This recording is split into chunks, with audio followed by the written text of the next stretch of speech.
Well, May is Foster Care Awareness Month, and so we're going to be celebrating that all month and give you ways that you can begin to connect and either explore what it means to be a foster parent or come alongside those who are. And for us at Grace Fishers, part of our focus of being for families is we want to come alongside and support those who've chosen to make their home a safe place for a child in need. Because it's traumatic for a child to be removed from their biological home. And so sometimes there's adjustments that need to take place for everyone as they move into a foster family. And we want to come along and surround and care for those who are doing that. And so if you want to find out more, you can stop by the kiosk out in the lobby. Our friends there would love to talk to you and just share a little bit more about how you can get engaged with that. You know, as followers of Jesus, we are called to share our time, talents, and treasures with others. It's part of how God changes us as we give back a portion of what that He has blessed us with. And so for those of us who call Grace Fishers home, if you want to be a part of that, you can give online, you can give through the Grace Fishers app, or you can give through one of our offering boxes. Well, last week, we kicked off a new series titled Changed by Jesus. It was a perfect series following Easter as we looked at, as someone encounters Jesus, the transformation that takes place in their life and their story. So we kicked it off last week by celebrating baptisms. We had the privilege of baptizing 17 kids, students, and adults. You get to see some of their pictures of some of our friends that got baptized and the names of those who got baptized. So congratulations to you if you got baptized, or if you had a family member baptized. It was a fun day. And this week, we're going to continue in our series, and we've got a special treat as we get to hear Jacki's story. Now, probably about a month and a half, 2 months ago, my wife, Suzy, came home, and she said, I talked to this gal, Jacki, today, and she said, we've got to figure out a way to share her story. Now, this is something that my wife, she never says this to me. In fact, I don't know that you've ever said this to me before. And I said, well, it's interesting. We're putting together this series called Changed by Jesus. And as she described Jacki's story, we decided to invite Jacki and her husband Grant over to our house, and they shared their story, and Jacki shared her story. And we thought this would be perfect for this series. So I'm going to introduce my wife, Suzy, and then Suzy and Jacki are going to come up, and I'll let Suzy introduce Jacki. But just a little bit about my wife, who I love having up here. She, besides being my best friend and number one teammate, she's the mother of our 4 children. And then by day, she's the executive director of Hands of Hope. Now, Hands of Hope is an organization that she co-founded a number of years ago with another gal, originally to support families who are adopting. But now they work with over 130 churches across the state of Indiana, mobilizing the church, not just in adoption, but in foster care and orphan care. And they just help the local church be more effective in being the local church. And so I want you to give a warm Grace Fishers welcome to my bride, Suzy, and to our friend, Jacki Marvel.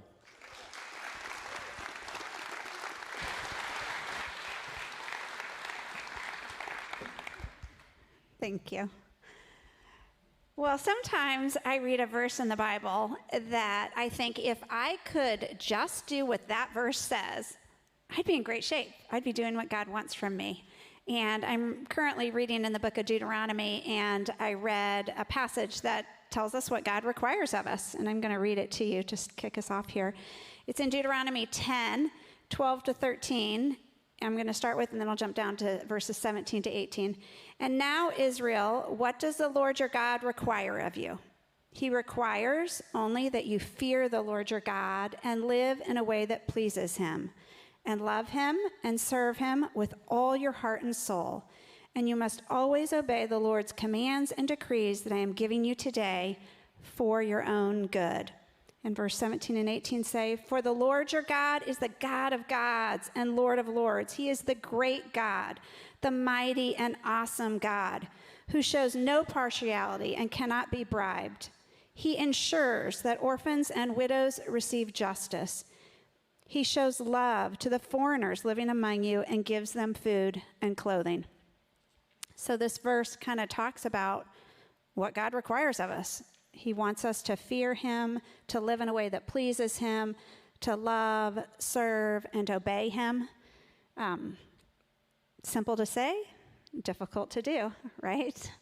But then it jumps down, it talks a little bit more about serving, and it talks about clearly God's heart with service is for the most vulnerable in our society, for the orphans and the widows and the immigrants. And I would contend that in our communities, the most at-risk people are the at-risk children. And in my role, I've had, over the past 10 years, this great privilege of meeting many children in foster care in the state of Indiana. And they are some of the most amazing, resilient children that I've ever met.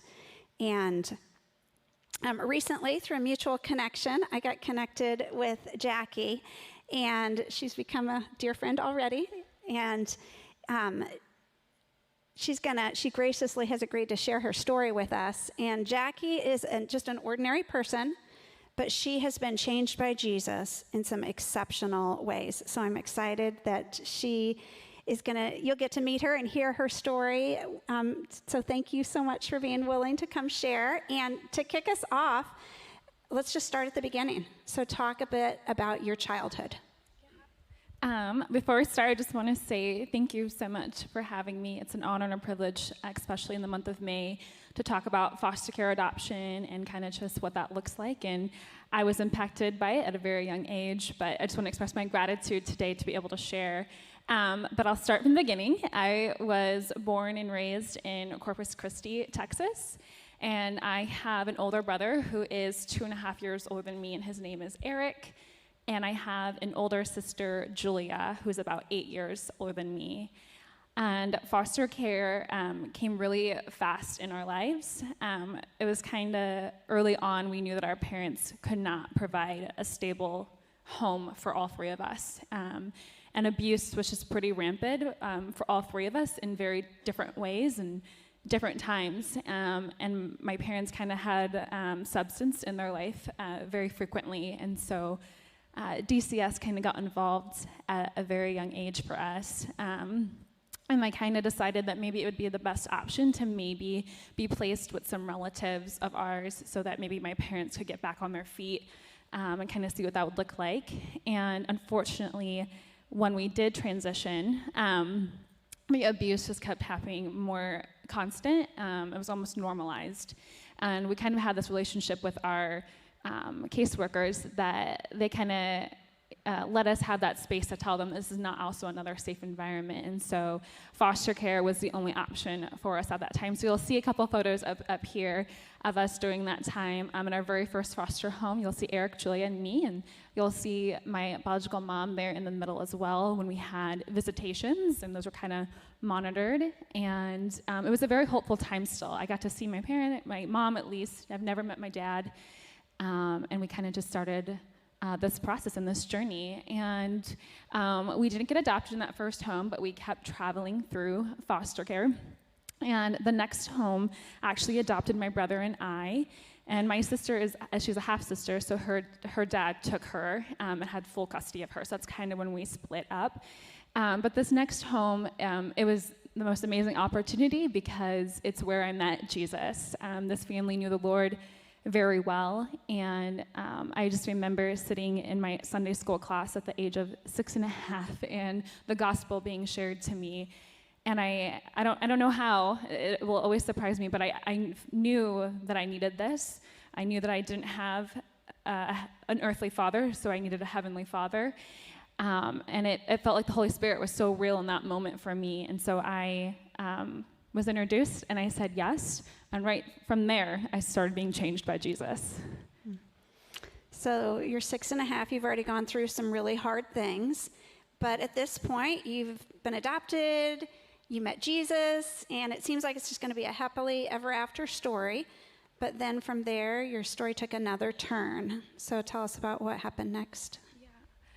Yeah, so it did take a drastic change, actually. So my brother and I lived there for probably another 5 to 6 years, and foster care was reintroduced into our lives, just through a series of events. I think that trauma that happened as a young kid, my brother kind of took a rebellious route a little bit, I took a very straight, I want to prove myself, so be the best kid at that time.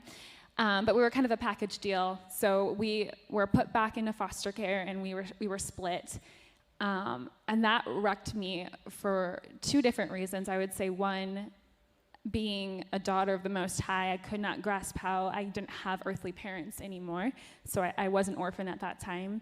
But two, I never had the opportunity to say goodbye to my brother. So I just woke up one day, and this was kind of the new reality, that I would not know where he is. And because we're biological, he had been there for my entire life, protecting me, guiding me. So it was really shocking. And I think I just remember that season crying every single day and night. And I got to the point where, as a 10-year-old, 11-year-old, I said, I cannot cry anymore. I have used up all my tears for the years that I will continue to live. But my prayers were so desperate, and it came out of a place that I believe the Lord would maybe change my future, and maybe have us connect. And that is where the next part of my story is my first miracle I saw.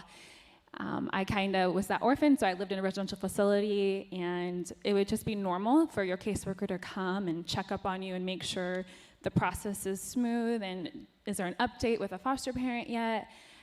So while I lived there for 2 years, probably a year and 8 months in, my caseworker got sick and said she couldn't come visit me, but she would send somebody else my way. And the caseworker looks at my file, goes through everything perfectly. And my last name, Marvel, like Marvel Comics, is not a common name. And so she goes, do you happen to know Eric Marvel, at the very end of our session? And I remember my jaw dropping and being like, that's my brother. And at this point in our story, there was a 4-year gap from when we were unadopted to finding him. And you'll see this picture of us reconnecting for the very first time. And I remember grabbing a pen and paper and writing the quickest note I could possibly write. So at this time, I was in Terre Haute, and he was in Indianapolis, so probably just an hour and a half difference. And we came to Indiana from Texas just because when we lived with the relatives, they were kind of stationed in the northwest Indiana part. So I was so thankful that he had stayed locally and hadn't moved out of state or somewhere where I couldn't reach him. That's so cool. I feel like how God met you right there in the residential facility and showed up in such an amazing way. And one of the other things that I just love about your story is how God used you in the lives of who are now your parents. So talk about how that kind of transpired and what happened with that. Yeah, so after 2 years of being in that original facility, I kind of just get a phone call that some parents would like to come visit me, and you'll see a couple pictures up here of them. Their names are Maggie and Mike. And my parents cannot have kids, unfortunately, for medical reasons, and they were just looking to expand their family. And so they kind of stumbled upon me. DCS has a website of children that are current, and they kind of saw my little bio, and they kind of saw some grit and determination maybe in that story, and said we'd like to have an opportunity to connect. You'll see in the middle, that's when I got adopted, so that's a year after we met. But there was just this very serious conversation. I remember within 2 weeks of meeting my parents, they kind of needed to know if I would want to permanently stay there or not. And I remember pulling them to our kitchen table and saying, you can have me as long as you go to church. And we've talked about that several years down the road, and at the time, I wouldn't have known. But my parents were completely against the church. They wanted nothing to do with it. They had a really bad experience when they were 20 and they had just gotten married, and I almost vowed I would never step back into a church. But because they wanted me, because they wanted to raise me as their own, they said, we'll give this a try. And so we locally looked and shopped around for a little bit, and we landed on a Nazarene local church that became our home. And just to see the radical change that the Lord has done in my parents, it will forever, once again, change my story. But I can just see the process of my parents going to church, making that a daily, weekly thing for us, and then being plugged into small groups, and then joining a marriage group that was really big for the Northwest area to volunteering for the church to then being on the board for the church. And then finally, it was probably my senior year, freshman year of college, that my dad said, I'm going to accept the call to ministry. I think this is the path I was always supposed to be on.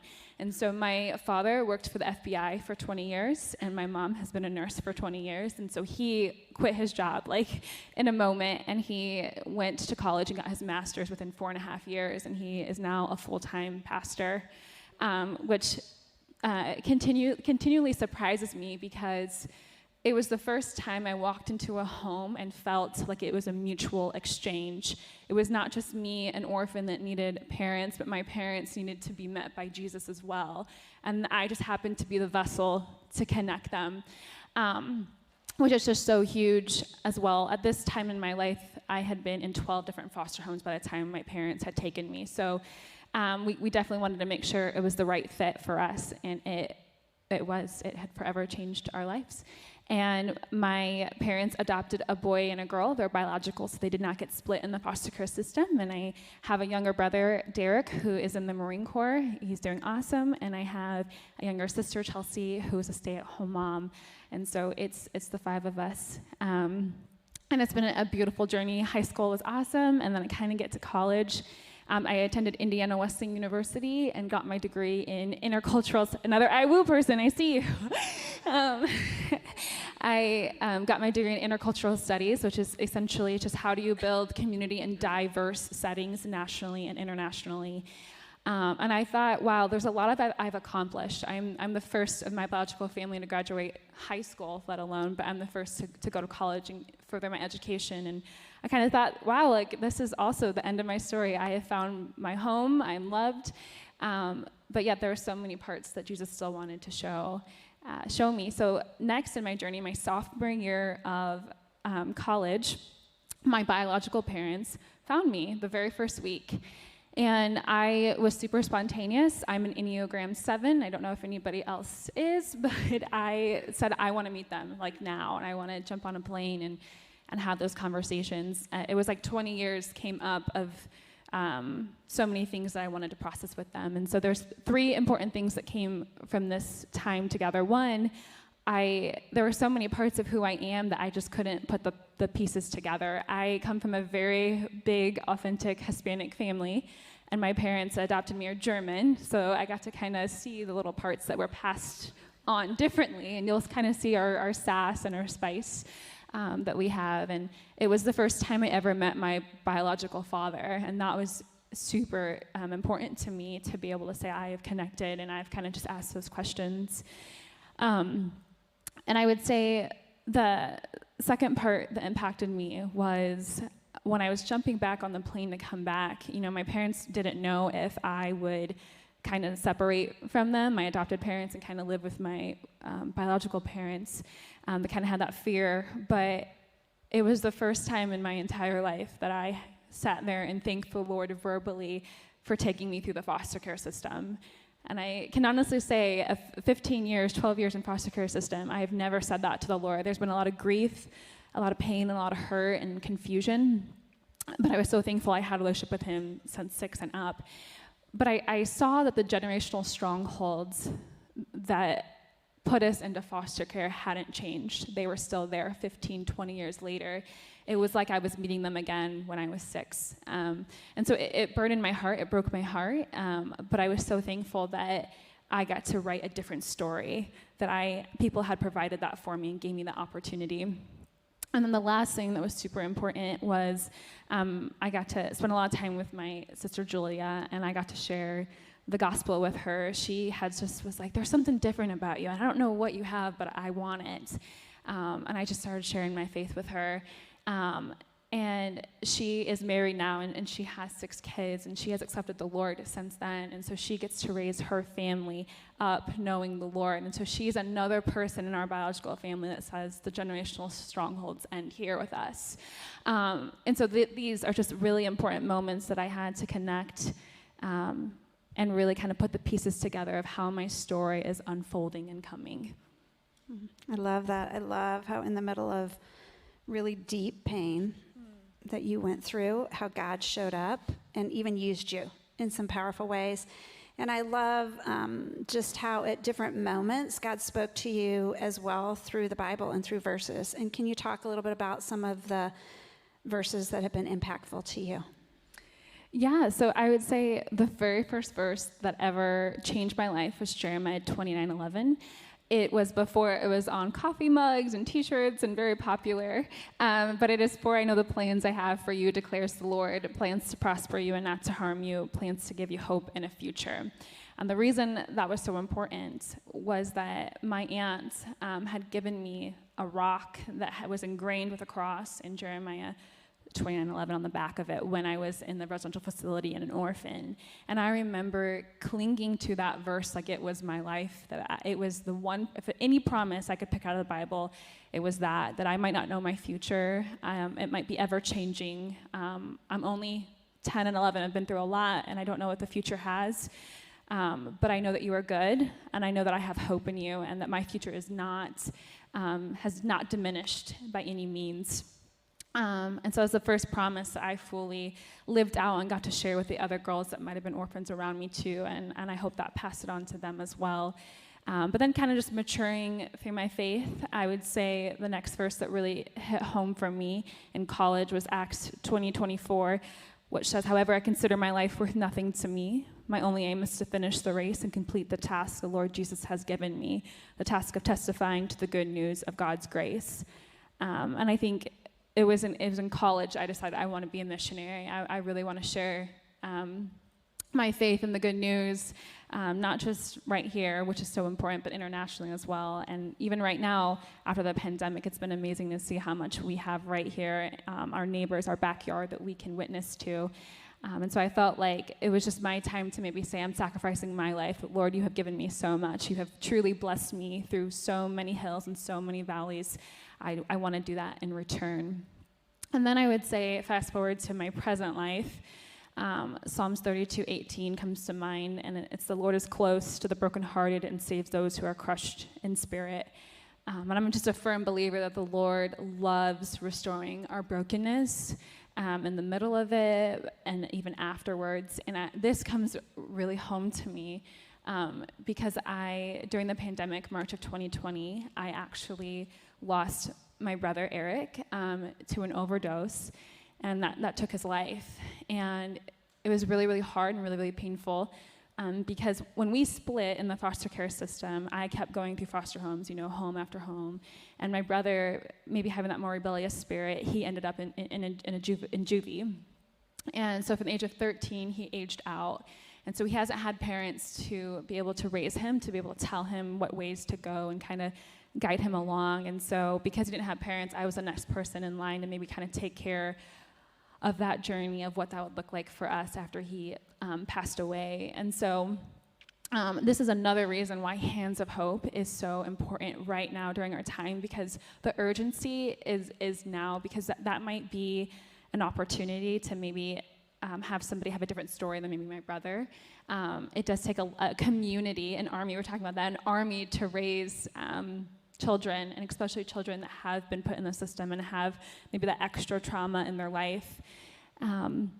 And so, yeah, that would be the kind of the three things that impacted me and kind of how foster care has kind of been in my story. And I think the Lord has been redeeming it ever since. And I am so thankful that my story, I can confidently say, He is restoring my brokenness. And so you'll see these last few pictures up here. I got married in September of 2021. I married my best friend and love of my life, Grant Rogers, right here supporting me. Yeah, awesome.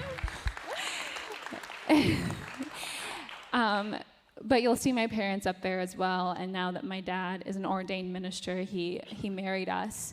And so even though I'm young and I'm 26 and been through a lot, the Lord has intricately aligned everything through the foster care process, through adoption, to get me to the point where I am today. And I'm a firm believer that you can be a part of that you might have that hesitancy or you might have those questions, which we're here to kind of guide and help you with. But I know I was forever changed by Jesus and impacted at such a young age, 6 years old, and it has stayed with me ever since, and it's guided me and protected me, and kind of just put a bubble around me in ways that I never knew it would. Thank you so much, Jacki, for having the courage to share your story and for your honesty. And I know that what you've been through is going to be an encouragement and inspiration to many people. Because, I mean, friends, I don't know where you're at. Everyone goes through seasons in life. And some of you are probably in a season where things feel really hard. And you might have some deep pain and brokenness going on. And I hope that that Jacki's story encourages you that God is with you and that he will meet you where you're at and that he will redeem it, that redemption can come. But maybe you're in a place where God wants you to say yes to something and for you to get engaged, going back to that verse in Deuteronomy, to serve. And so you're going to be, as you leave, you're going to get a flyer, and it's going to talk about foster care in the state of Indiana. And there's a QR code, and that's going to point to a 1-hour orientation on care communities, which is wraparound support for foster families. So maybe you're in a place where you could be a foster parent or an adoptive parent. There's still 100 kids on that same DCS website waiting for families right now. And you can watch a video of the kids and see the kids. But maybe you can't do that, but you say, yes, I could do. Care communities just wrap around foster families, and all you have to do, the minimum thing, is take 1 meal a month to a foster family to support them. There's an orientation that you can go to, 1-hour virtual orientation, and there's a QR code for that. So I'd encourage you to think about that as well. But wherever you are, I pray that this has been just an encouragement to you about how God showed up, right? I think about deep pain and brokenness, but God's light shines through. And that's what your story really shares. So thank you, Jacki. Thank you so much for having me.